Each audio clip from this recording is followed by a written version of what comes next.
اللہ تعالیٰ نیکی پر خوش ہوتا ہے، گناہ پر ناراض ہوتا ہے، نیکی پر انعام دیتا ہے اور گناہ پر سزا دیتا ہے، اور وہ جس کو چاہے سزا دے سکتا ہے۔ وَيَغْفِرُ مَا دُونَ ذَلِكَ لِمَن يَشَاءُ، کہ شرک سے کم تر گناہ جس کو چاہے گا معاف کرے گا، یہ نہیں کہا سب کو معاف کرے گا۔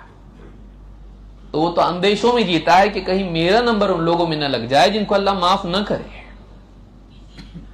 کیونکہ دنیا میں بھی جو آدمی اندیشے میں جیتا ہے وہ احتیاط پہ آتا ہے، جو بے فکری کے ساتھ جیتا ہے وہ آدمی غیر محتاط ہو کر غلط راستے پر نکل جاتا ہے۔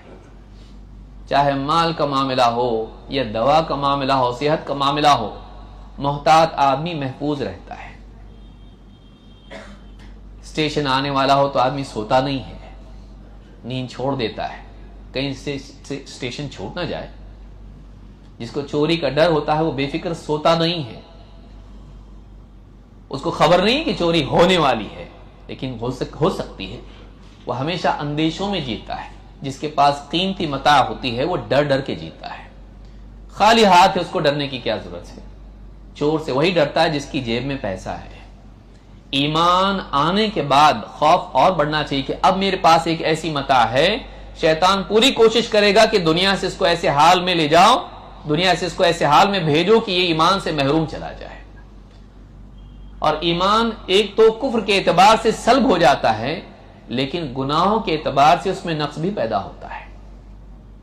بعض اوقات انسان سوچتا ہے میں تو کلمہ پڑھ چکا ہوں، توحید کے ابواب میں نے پڑھ لیے ہیں اور ساری باتیں مجھے معلوم ہیں، میں درگاہوں پہ نہیں جاتا، بتوں کے آگے نہیں جھکتا ہوں، میری توحید میرا ایمان بالکل پکا ہے۔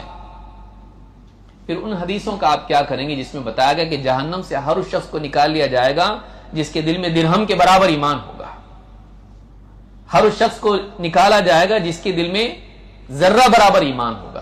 یہ چھوٹا کیسے ہوا؟ یہ کم کیسے ہوا؟ ایمان تو وہ بھی لایا، پہلا بھی دوسرا بھی۔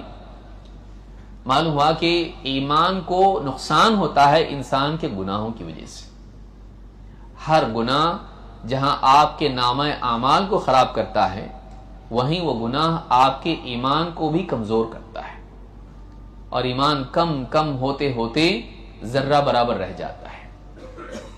لہذا یہ سوچنا کہ اعمال کا اثر انسان کے ایمان پر بھی پڑتا ہے، اور یہی اہل السنہ والجماعہ کا عقیدہ ہے۔